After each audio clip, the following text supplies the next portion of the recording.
confounding problems facing millions of Americans, the skyrocketing costs of insulin.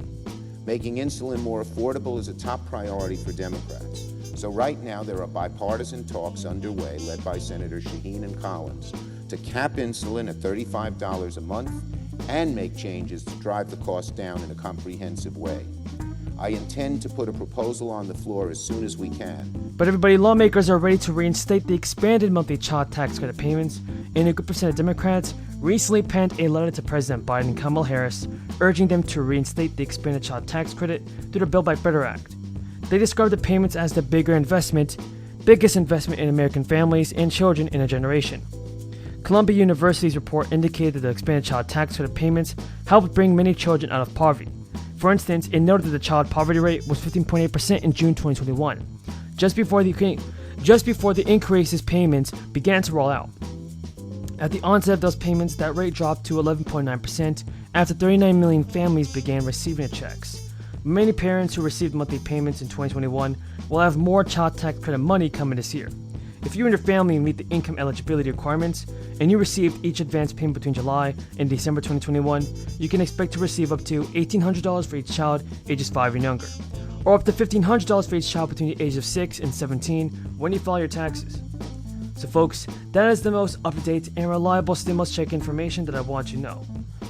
New York Democrat everybody, AOC, Alexandria Ocasio-Cortez, went after West Virginia Democratic Senator Manchin. Ocasio-Cortez wants to see the next social spending bills to be passed as soon as possible. She told reporters this week, "We passed all $40 billion and we got it. We passed in the House and he's sitting on it."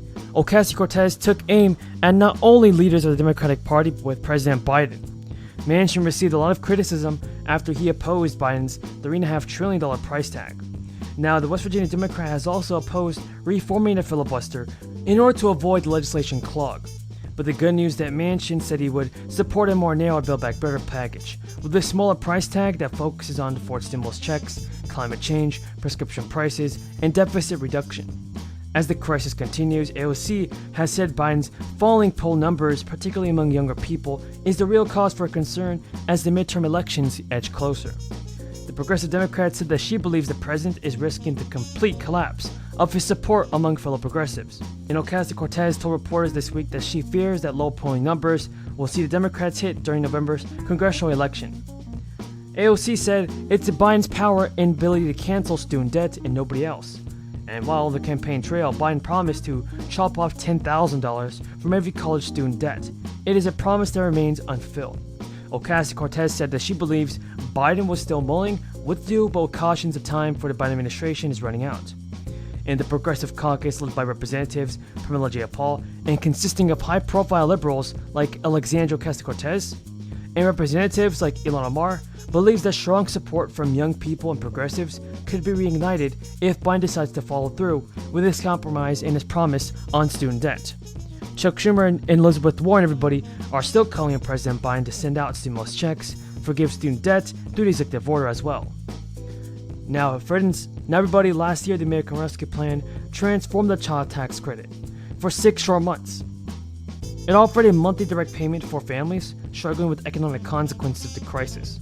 The bill nearly doubled the total amount of offer and made the first half of it available across 6 monthly payments to provide more immediate assistance.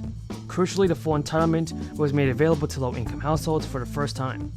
But after Congress failed to agree to an extension before the end of the year, the boosted child tax credit expired up to December 2021. A report also authored by Columbia University on poverty and social policy shows how keenly the expiration of the monthly payments has been felt by millions of families. Their study found that in February 2022, there were 3.4 million children living in poverty than had been in December 2021. In the 2 months after the payments had stopped, more than 3 million children had slipped into poverty, undoing most of the progress made in the program's 6 months lifespan. Between July and December of last year, the number of children living in poverty was thought to have fallen by around 40% in a relatively short period of time. So folks, we can see that this is definitely necessary for President Biden to send out more stimulus checks. If you guys agree, tell me in the comments. Stimulus checks and stimulus payments are coming your way. Up to $8,000 of stimulus payments will be claimed by eligible Americans this month. Lawmakers across the nation are currently offering financial support to low and middle income households. So the crisis, everybody, has reached daily records, and this is making a huge impact on whether or not Congress decides to send out stimulus payments.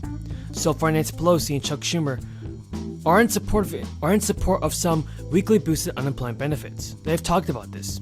And the good news, everybody, is that there are other types of support that the government has been providing and is providing to those in need. States have also introduced extra crisis relief that people can claim. Like in Florida, people can claim $1,000 bonuses, specifically teachers. And the governor of Florida intends to use federal stimulus money to reward and incentivize 179,000 teachers across the state. Gavin Newsom also laid out his budget proposal, and it's projected that there will be $45.7 billion budget surplus for the year. And Indiana's residents will also receive a state-funded tax refund worth an estimated $125 each. That's when they file their 2021 taxes. So far, there's a new deadline to apply for a stimulus check worth around $1,100. Lawmakers are urging people that want to claim this extra stimulus money to take action on this and act after Easter. There should be nothing remotely partisan about making sure Americans don't go broke to manage their diabetes. So Democrats are eager to work wherever we can on legislation that will cap insulin at $35 a month and give millions a long overdue break at the pharmacy. It's reported that at least 1 in 4 insulin users have to ration their use of insulin because they can't afford it. The exponential price and the cost of insulin is truly one of the most frustrating trends of the past 2 decades. This is a drug with no patent on which millions of Americans rely to manage their diabetes. Today, a 40-day supply of insulin can exceed $600 a month, a prohibitive and downright immoral price that makes no sense at all. Over the past few weeks, a number of my colleagues, including Senators Warnock, Senator Shaheen, Senator Murray, and Senator Collins, have worked assiduously on proposals for bringing down the price of insulin, bringing it back down, as part of our larger effort to lower costs for American families.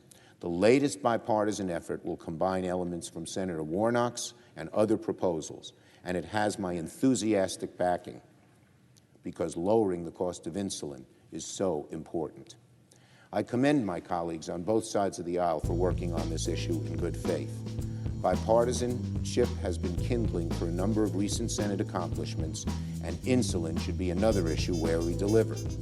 And in addition, incidentally, while we're talking about cost cutting, we're having hearings this week on a number of issues relating to high costs. Senator Casey is leading, in the Aging Committee, is leading a hearing on home care and the high costs there today. Senator Carper is leading a hearing on clean energy and national security and the high cost